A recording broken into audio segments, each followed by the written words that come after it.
말씀 찾았으면 아멘. 다 같이 우리 한 목소리 읽겠습니다. 시작. 종들아 두려워하고 떨며 성실한 마음으로 육체의 상전에게 순종하기를 그리스도께 하듯 하라. 눈가림만 하여 사람을 기쁘게 하는 자처럼 하지 말고 그리스도의 종들처럼 마음으로 하나님의 뜻을 행하고 기쁜 마음으로 섬기기를 주께 하듯 하고 사람들에게 하듯 하지 말라. 아멘. 기도하겠습니다. 박수 드리겠습니다. 하나님 감사드립니다. 귀한 딸 주님이 역사하시사 하나님 친히 날마다 동행하시며 안수하시며 거룩한 지의 은혜가 나타나는 믿음의 딸이 되게 하시고 삶이 다하기까지 주님이 동행하며 주님과 함께하며 필요한 모든 것들이 하늘로부터 공급되어지는 믿음의 딸로 살게 하여 주옵소서. 하나님의 아버지가 되시며 하나님의 어머니가 되시며 하나님께서 늘 보호하시고 동행의 은혜 허락하여 주옵소서. 주님, 하늘나라의 소망을 두고 살아가는 사람을 그리스도인이라고 합니다. 이 땅보다 하늘의 소망을 둔 자, 하늘나라에 대한 날마다 간절함을 가지고 살아가는 자, 그 사람이 그리스도인들인데 우리에게 참다운 가야 할 곳을 허락하시며 하나님과 더불어 살아갈 수 있는 은혜 주심을 감사드립니다.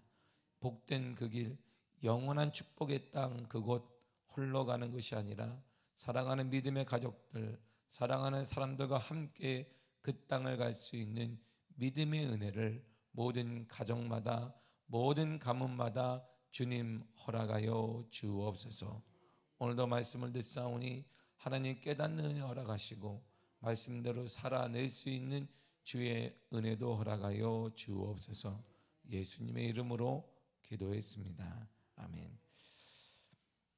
오늘 종과 상전의 관계를 오늘과 내일 말하는데요. 표면적으로 보면 그렇다면 이렇게 말할 수 있어요. 기독교가 노예제도나 종과 종의 제도를 그러면 지지하는 것이냐, 이렇게도 말할 수 있습니다. 분명 우리는 이 땅에 130여 년 전에 복음이 들어왔어요. 복음이 들어오면서 먼저 복음을 접한 자들은 우리가 알다시피 지식층이 아니라 우리에게 복음이 늘상 마찬가지로 소외된 계층에게 복음이 전해졌습니다.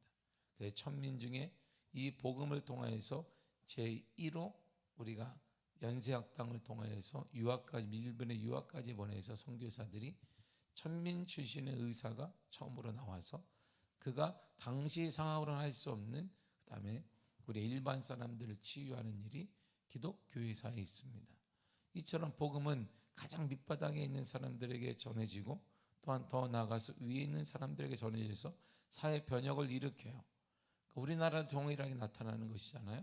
복음이 들어왔을 때 당시 여성은 존재권이나 이런 인권이 없었는데 그들에게 복음이 들어가서 여성이 사회에서 활발하게 할 수 있는 이화학당을 통하여서 그들이 사회에 진출하는 발판을 만들기도 했습니다. 이처럼 복음이 들어가면 사회 제도가 조금씩 바뀌어요. 그리고 조금씩이 아니라 좀 지나게 되면 급진적으로 바뀝니다. 그래서 우리가 레디칼이라는 책이 한동안 유행했습니다. 가장 많이 팔린 책 중에 하나인데 바로 레디칼이라는 기독교의 정의를 레디칼이라고 했어요. 그건 바로 급진적이라는 거야. 기독교가 들어가면, 복음이 들어가면 천천히 바뀌는 것이 아니라 급진적으로 바뀐다는 거야. 사도 바울을 보면 알 수 있어요. 사도 바울의 다메섹에서 예수를 만난 다음에 사도 바울이 천천히 이렇게 되지 않았어요. 완전히 바뀌었습니다. 다메섹 사건을 통해서 완전히 변화되니까 유대인들은 그가 미쳤다고 말하고 그 다음에 그리스도인들은 그가 우리를 유인한다고 말한 거예요. 우리를 꿰서 우리를 잡으려고 하는 것이다. 또 유대인들이 볼 때는 미쳤네, 미쳤어. 왜냐하면 이렇게 기독교가 복음이 여러 급진적이에요. 확 바꾸는 거예요. 가치관이 완전히 바뀌어요. 사도 바울이 예전에 가치관은 출세하고 법관이 되어지고 안정적인 직장을 찾고 사람에게 잘 보이고 자기보다 상관에게 잘 보여서 일단 자신의 모든 생에 있어서 편안함을 누리는 것이 가문의 영광이었단 말이에요. 근데 복음을 접하니까 가치관이 완전히 바뀌어 있어요. 하늘나라에 소망을 두게 되고 예수 그리스도가 참된 구주임을 알게 되고 주를 위해 사는 것이 가장 복된 걸 알게 되니까 완전히 바뀐 거예요. 그러니까 복음은 급진적입니다. 지금도 예수를 경험하면 우리가 보지 못했던 세계가 확 보이기 때문에 완전히 바뀌어요.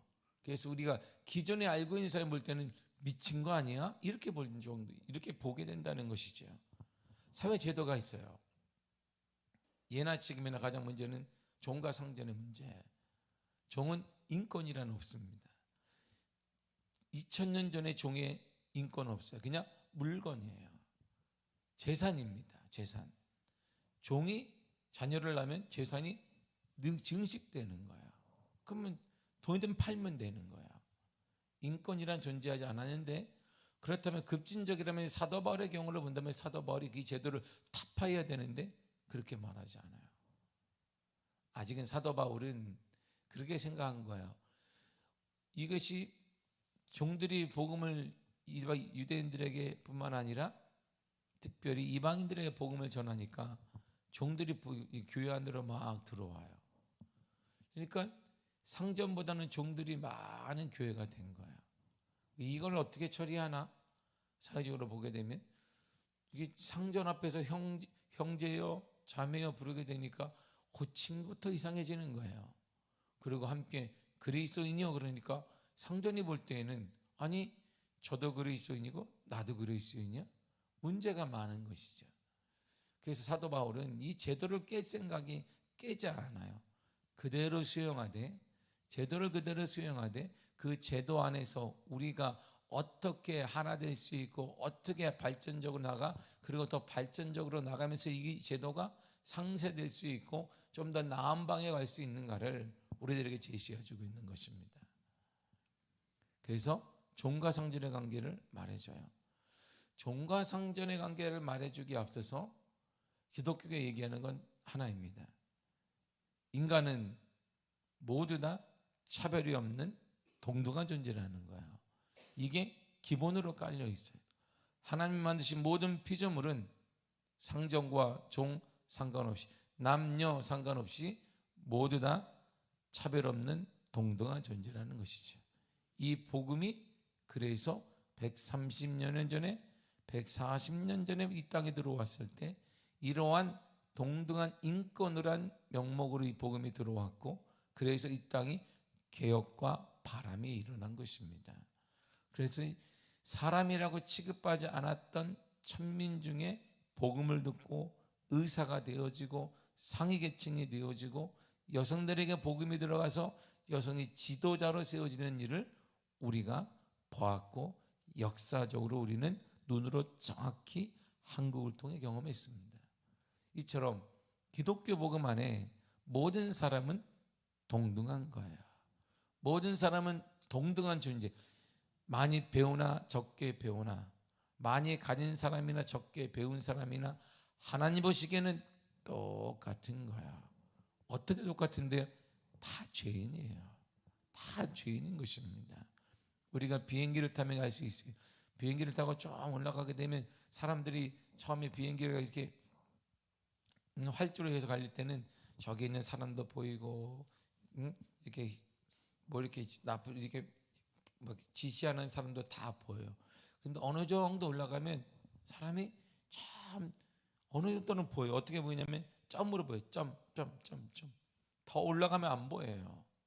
하나님 보시기에는 그냥 점이에요. 다 똑같은 존재예요. 인간은. 다. 뭔데 그 점이 뭐로 보이냐면 죄인들이 하나님 보시기에는.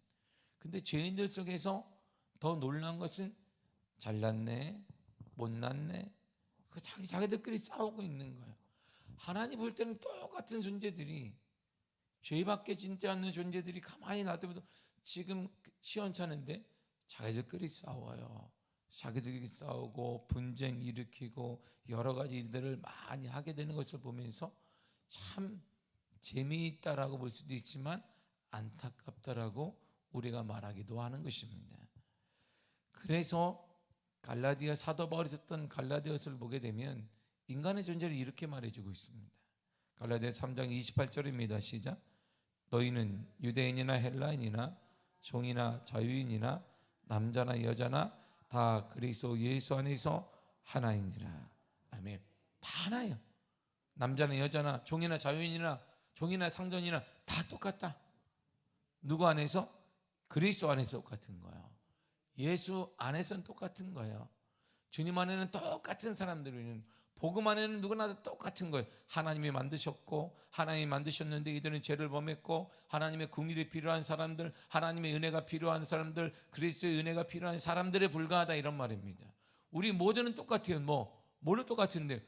주님의 은혜가 필요한 사람들이에요. 저와 여러분들 오직 주님의 은혜가 필요한 것이지, 그러한 존재들입니다. 주님의 은혜가 필요한 존재들인데 우리는 거기서 싸우고 있고 다툼을 하고 있는 거예요. 이게 주인이 볼 때 얼마나 마음이 아프시겠어요. 그러나 종은 종대로, 상전은 상전대로 그리스도인으로서의 의무를 다해야 되는 거예요. 이 제도 안에서 동일한 존재이지만 그리스도를 모르는 사람들 때문에 제도가 운영되기 때문에, 그렇다고 그리스도를 모르는 사람들을 다 우리가 한 곳에 몰아넣을 수는 없잖아요. 그러니까 거기 안에서, 그렇다면 그 틀 안에서 그리스도인으로서는 어떻게 살아야 되느냐, 그 얘기를 사도 바울이 하는 것이죠. 먼저 그래 사도 바울은 종이 상전에 대해서 가져야 될 태도를 이렇게 말해줘요. 5절입니다. 시작. 종들아, 두려워하고 떨며 성실한 마음으로 육체의 상전에게 순종하기를 그리스도께 하듯 하라. 아멘. 두 가지 가지라는 거예요. 두려워 떨어라, 떠는 자세를 취하라. 그리고 두 번째가 성실한 태도를 가지라, 이렇게 말해요.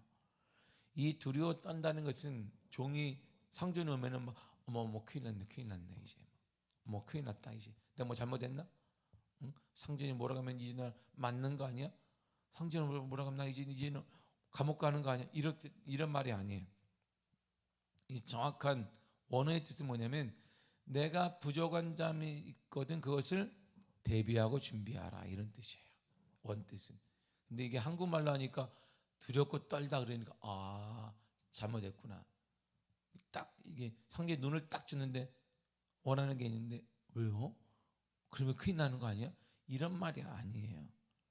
부족한 점에 대해서 있으면, 내가 부족한 것이 있다면 준비하고 살아라, 이런 뜻입니다. 그래서 이 말이, 두렵고 떨림이란 말은 같이 항상 돌아다니는데, 사도 바울이 썼던 서신에는 반복적으로 그 말이 계속 나와요. 예를 들면 빌립보서 2장 12절에 이렇게 나옵니다. 시작. 그러므로 나의 사랑하는 자들아, 너희가 나 있을 때뿐 아니라 더욱 지금 나 없을 때에도 항상 복종하여 두렵고 떨림으로 너희 구원을 이루라. 아멘. 자 보세요. 두려움으로 막 이렇게 구원을 이루라, 말이 안 되잖아요, 이것은. 응? 상전이 뭐 할지 모르니까, 상전이 너희한테 힘으로 제압할지 모르니까 막 떨면서 구원을 이루라, 이런 말이 아니에요. 너의 부족한 것이 있거든 준비하고 보완하고 대비하여 구원을 이루도록 하라, 이런 뜻입니다. 그러니까 이런 뜻이에요. 두 번째가 성실한 태도를 가지라는 거예요. 이 성실한 태도, 성실한 마음이란 생각과 행동에서 이중적인 태도를 갖지 말라는 것입니다. 앞에서 하는 척 하면서 뒤에서 하지 않는, 앞에서는 착한 척 뒤에서는 못된 자는 그런 이중적인 태도를 갖지 말라는 것이에요. 이런 태도를 한마디도 정의하면 그리스도께 하듯 하라, 이런 말이죠. 다 부족한 것을 준비하고 앞뒤가 똑같이 행동해야 되는데, 이것을 어떻게 하냐면 주님께 하듯 하라, 이런 말이에요. 주님의 은혜를 받았는데요, 그렇다면 주님께 하듯 행동하라는 것입니다. 육체의 상전을 속일 수 있습니다. 그러나 예수 그리스도는 절대 속일 수가 없어요. 그러한 자세로 상전을 섬기라는 것입니다. 그러면 예수님이 인정하고 은혜를 주시는 것처럼 상전을 또한 인정하고 하나님의 은혜를 받는다는 것입니다. 구체적으로 종은 어떻게 하면 살아야 될까요? 그 내용이 반복하며 6절에서 이렇게 말합니다. 시작. 눈가림만 하여 사람을 기쁘게 하는 자처럼 하지 말고 그리스도의 종들처럼 마음으로 하나님의 뜻을 행하고. 아멘.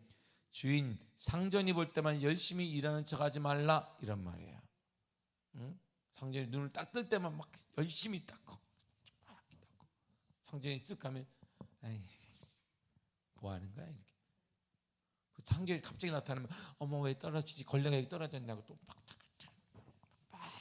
닦고 또 닦고 막 또 닦고 막 벗겨지게 닦다가 지나가면 팍 던지고, 아유 맨날 내가 이런 일하고 살 사람이 아닌데. 그렇게 하지 말라는 것입니다. 골로새서에 동일한 말을 해요. 3장 22절에 이렇게 말합니다. 시작. 종들아 모든 일에 육체의 상전들에게 순종하되 사람을 기쁘게 하는 자와 같이 눈가림만 하지 말고 오직 주를 두려워하여 성실한 마음으로 하라. 아멘. 사도 바울이 곳곳에 상전과 종에 대해서 계속 반복하는 것은 교회 안에 소외됐던 종들이 많이 돌아온 거예요. 이방 교회를 하면서. 유대인들은 철저하잖아요. 유대 사회에서는 당신들끼리 모이니까 종이라는 개념이 없어요. 그러나 이방인 사회에서는 종들이 있잖아요. 그러니까 이들이 계속 들어와요. 계속 교회 안에 들어오고 이것을 난감한 거예요. 사도 바울도. 복음은 맞는데 이 사회 제도가 아직도 있어요. 주인, 종. 주인도 들어오고 상전도 들어오는데 형제요 그렇게 말하니까 이게 종이 와가지고 형제님, 그러니까 뭐 형제? 내가 네 형제니? 그리스도인이요. 그러니까 나한테 말을 하네. 종이 내가 말하면 이해하면 되는 것인데 혼란이 온 거예요. 계속 이방인 교회에서 혼란이 와요. 그러니까 이것을 제도적으로 그것을 받아들이되 아직 사회가 종교 사회가 아니고 그리스도가 주인 되는 사회가 아니니까 그 안에서 그리스도인이 해야 될 바를 계속 제시하고 있는 것입니다. 그러니까 그래서 종들에게 말하기를 사람을 기쁘게 하는 것처럼 하지 말아라. 눈앞에서만 일하는 척 하지 말아라. 주인이 무엇을 맡겼다면 종은 최선을 다하며 살라고 이렇게 말해요. 그래서 고린도서 4장 2절에 이렇게 말한 것이에요. 시작. 그리고 맡은 자들에게 구할 것은 충성이니라. 아멘. 충성해야 돼요. 이 충성은요 처음과 끝이 같은 걸 말합니다. 종도 우리 역할을 감당할 때 뭐냐면 하나님이 나에게 맡긴 것처럼 그리스도가 나에게 맡긴 것처럼 처음과 끝을 같이 하라는 것입니다. 우리에게도 하나님이 여러분들에게 맡겼다면 우리가 할 일의 최선은 뭐냐면 능력이 있습니다. 뭐 할렐루야 하면 뜨거웠습니다. 이것이 아니라 처음과 끝이 같아야 돼요. 처음에 그 사랑으로 끝까지 가는 것입니다. 정말 하나님이 원하시는 사람, 이 시대에 정말 사람들이 두려워하는 사람은 처음과 끝이 같게 행동하는 거예요. 근데 우리는 지금 감정에 따라 환경에 따라 올라갔다가 내려갔다가 계속 우리는 이 상을 같이 해요.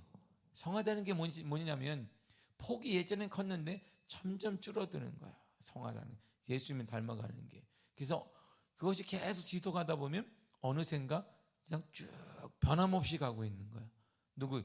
주님의 길을 변함없이 가는 사람을 참된 성화가 이루어졌다라고 말하는 것입니다. 그렇다면 굴곡이 심한 사람은 성화되는 과정에 있는 거예요. 굴곡이 심한 사람에 대해서 우리가 손가락질할 필요가 없어요. 우리가 기다려주는 거예요. 우리가 믿음 있는 저와 여러분은 뭐한다? 기다려주는 거예요. 그가 굴곡이 심한 것이 아니라 점점 굴곡이 점점 줄어들어서 어느 순간에 변함없이 처음과 끝이 같게 주님의 길을 갈 수 있도록 기다려주고 기도해주고 격려해주는 게 필요한 것입니다. 그러므로 신앙인의 최고의 먼저 신앙생활 했던 사람들 최고의 해야 될 일이 뭐냐면 격려하는 거예요. 할렐루야, 격려하는 것이지. 격려. 안 치는 게 아니에요. 계속 격려해 주는 거. 이렇게 할 수 있다라고 격려해 주고 믿어주고 그리고 기다려주고 또 넘어지면 또 기다려주고 또 일으켜 주는 일을 계속 하는 것입니다. 우리 가운데 가장 무서운 게 뭐냐면 판단해 버리는 거. 그냥 잡아 이렇게. 아이고 또 없네, 또 맨날 저러네. 이게 그냥 무서운 말. 이 말을 동일하게 주님 우리를 딱 사용했다면 우리 모두가 다 구원의 자격이 아무도 없어요. 근데 주님은 죄인 우리를 향해서 아무도 기대하지 않았는데 하나님의 그리스도를 보내주셨어요. 우리가 아직 죄인 되었을 때에 그리스도를 죽이심으로 우리에 대한 하나님의 사랑을 확증하셨습니다. 하나님의 사랑이 그거예요. 기다려주는 거야. 그리고 격려해 주는 거야. 이렇게 세워주는 거야. 저희 여러분들이 할 일이 거기 있는 것입니다.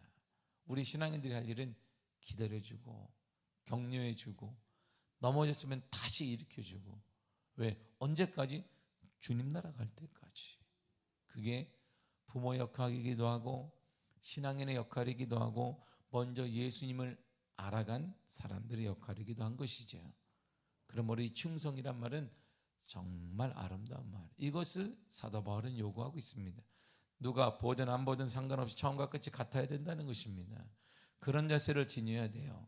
종이 가져야 될 바른 자세는 그리스도의 종처럼, 이렇게 말해요. 그리스도의 종처럼, 그리스도의 종이라는 의식을, 내가 사람의 종이 아니라 그리스도의 종이라는 의식을 가지라는 거예요. 이제 예수를 모를 때는 사람의 종이었으나 내가 예수를 알면 이제 내가 사람의 종이 아니라 예수님의 종이구나, 이런 태도를 가지라는 것입니다. 그리스도께서 그것도 이 일도 맡겨주셨기 때문에 청지기 의식을 가지라는 거예요. 그것이 주님의 일이라고 믿고 행동하라는 것입니다. 이런 제스를 가진 자는 어떤 일이든 상관없이 이런 태도를 취해요. 로마서 16장 10절입니다. 시작. 지극히 작은 것에 충성된 자는 큰 것에도 충성되고 지극히 작은 것에 불의한 자는 큰 것에도 불의하니라. 아멘. 저는 이것이 제 삶의 모토이기도 하고 제가 중학교 때 하나님께 받은 말씀이에요. 중학교 제가 2학년 때 받은 말씀. 정확히 제가 밤새 기도하는 중에 목회자가 되겠다고 하나님이 감동을 주셨는데 그때 받은 말씀이 너는 이 땅을 변화시키라 이렇게 말한 게 아니라 이걸 딱 받았어요. 그래서 내가 모든 판단의 기준을 제가 교육자, 목사님, 부교육자 다 이걸 여기에 적응합니다. 성도들에 대해서 마찬가지. 작은 것에 충성하는 걸 보고 큰 것을 맡기시는 것이다. 작은 것을 함부로 하는 자에게 하나님은 절대 큰 것을 맡기는 역사가 없다. 전 정확히 이렇게 봐요. 하나님의 주님의 약속이기도 하고 아무리 작더라도 그걸 소중히 여기는 그 사람이 하나님의 큰 것을 받을 자격이 있다라고 보게 되는 것이고 주님도 그런 태도로 우리를 판단하실 거예요. 그러므로 크든 작든 변함없는 태도를 가져야 돼요. 큰 일이든 작은 일이든 주님의 일이니까 모두가 다 중요한 거예요. 우리가 어떤 일을 하든 이것이 눈에 보이는 일이든 눈에 보이지 않든 동일하게 하나님의 일은 소중한 거예요. 하나님의 일은. 그래서 자칫 찬양하는 앞에서 막 이렇게 직분이 중직이고 직분이 있고 앞에 많이 쓴 자들이 넘어질 일이 많은 것입니다. 눈에 띄든 띄지 않든. 그래서 하나님의 일은 다 모두가 다 소중한 거야. 그래서 우리 교회를 보세요. 우리 교회 화장실 청소 누가 할까요? 맨날 제 눈에 들어오는 거야. 그런 게 다 싫어하는 거예요. 화장실 청소 여러분 좋아하십니까? 정말 싫어합니다. 왜? 집에 있는 거 하기도 그나마 식구들이 어떻게 하겠지만 이거 아니네요. 정말 더러워요. 우리가 그랬다면 사람을 고용하는 것도 아니에요. 교회가 누군가 해요. 누군가 하니까 항상 비워져 있단 말이에요. 정말 소중한 것이죠. 떨어져 있는 거 누가 청소하는, 누군가 하니까 깨끗한 거예요. 교회가. 우리가 아무도 안 하는데 교회가 그렇다면 마당에 가서 깨끗하느냐? 낙엽이 다 떨어지는데? 그렇지 않잖아요. 사람이 오모감이 휴지도 많이 있는데 항상 휴지통은 깨끗하고 있어요. 비어 있습니다. 누가 하는데? 정말 싫어하죠. 여러분 좋아하십니까? 우리 그런 거 싫어요. 고급진 거 좋아해요. 사람들의 눈에 잘 띄고 인정받는 거 좋아하지 모두가 다 그런 거 싫어해요. 근데 그 일이나 모두가 다 하나님 보시기에 복된 일이에요. 큰 일, 작은 일이 없는 거예요. 맡겨진 그 일에 크든 작든 충성하지 못하는 자는 하나님 더 큰 일을 맡기실 리가 없어요. 작은 일에 최선을 다하시기를 바랍니다. 새벽 예배 나오는 거 할렐루야, 정말 복된 일입니다. 환영합니다. 할렐루야. 여러분 환영합니다. 이거보다 복된 일이 어디? 기도하는 거 정말 복된 일입니다. 응? 남들이 이렇게 얘기해요. 돈 주고 기도하래도 돈을 안 받고 만다. 보통 힘든 게 아니에요. 기도하는 게 이게 한 바퀴 세계를 돌아도 그냥 30분을 세계 여행해도 기도가 힘들어. 전 세계를 돌고 막 세계 난민까지 찍어도 30분이 안 돼. 주님, 세계의 모든 어려운 자를 도와주옵소서. 이 땅을 바르게 고쳐주옵소서. 눈 딱 떴. 난 전 세계를 기도했는데 10분도 힘들어요. 그래도 우리가 1시간 기도하고 새벽에 나와서 할렐루야, 하나님의 은혜가 크리라 믿습니다. 귀한 거예요. 주님께서 맡겨주셨다는 의식이 있으면 그것이 크든 작든 감당할 수 있어요. 바로 이러한 태도와 자세가 하나님의 뜻을 향하고 이루는 것입니다. 그리고 절대적으로 잊지 말아야 될 것이 있어요. 종의 삶이 을의 삶으로 끝나지 않게 해야 돼요. 갑과 을이에요. 상전은 갑, 종은 을입니다. 종도 얼마든지 실질적인 갑이 될 수 있는 길이 있다. 사도 바울이 이걸 딱 제시해요. 그러니까 종이 얼마나 좋아하게, 우리가 을이었는데 갑이 된단 말이야? 이야, 괜찮겠네. 괜찮네. 그 길이 여기 있어요. 자, 7절을 보세요. 시작. 기쁜 마음으로 섬기기를 주께 하듯 하고 사람들에게 하듯 하지 말라. 아멘. 사도 바울이 반복해서만 5절에서 또 본문에서 6절, 7절에서 말하잖아요. 누구께 하듯 하라? 주께 하듯 하라. 누구에게 하듯 하라? 주께 하듯 하라. 사람들에게 하듯 하지 말라. 그러므로 내가 주께 하듯 하면 주의 일을 하는 거예요. 근데 내가 사람에게 하듯 하면 사람의 일을 하는 거예요. 자, 여러분들 사람의 일을 하기를 원하십니까? 주님의 일을 하기를 원하십니까? 그래서 사람에게 보수를 받기를 원하십니까? 주님께 보수를 받기를 원하십니까? 할렐루야. 뭘로 받기를 원하세요? 주님의 걸 받아야 되는 거야. 주님의 것. 주님이 주시는 개념이 달라요. 주님이 주실 때는 우리가 액수가 달라요. 주님이 주실 때는 모든 가치가 달라요. 하나님이. 그리고 우리가 주께 하듯 하면 주의 일을 하는 것이지만 사람들에게 하듯 하면 사람의 일을 하는 거예요. 내가 주께 하듯 하면 주님이 나에게 위로를 주지만 내가 사람에게 하듯 하면 그 사람이 나에게 위로를 줘요. 그런데 사람은 변덕이 심해요. 그러나 주님은 변덕이 없습니다. 동일한 사랑과 동일한 은혜를 주시는 거예요. 내가 주께 하듯 하면 내가 청지기가 되면 또한 주님의 자녀의 일을 하는 것이에요. 사람에게 하듯 하면 을의 관계로 전락하는 거예요.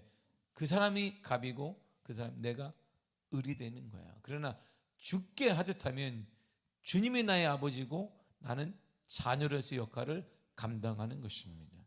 주님의 자녀가 되면 그것이 갑이 되는 거예요. 가장 큰 힘이 되는 것입니다. 세상의 가장 큰 힘, 예수 그리스도의 자녀, 하나님의 자녀가 되는 것입니다. 그러므로 우리가 여러분들이 맡겨진 그 일, 가정 일이든 직장 일이든 내가 주께 하듯 하면 내가 주님의 자녀로서의 역할을 감당하는 것이지만 사람에게 하듯 하면 내가 을의 관계로 비참하게 되는 것. 오늘도 내가 눈치 보면 이렇게 되는 거예요. 동일한 일을 하는데 어떤 마음으로 섬길까에 따라 인생이 달라져요. 행복이 달라져요.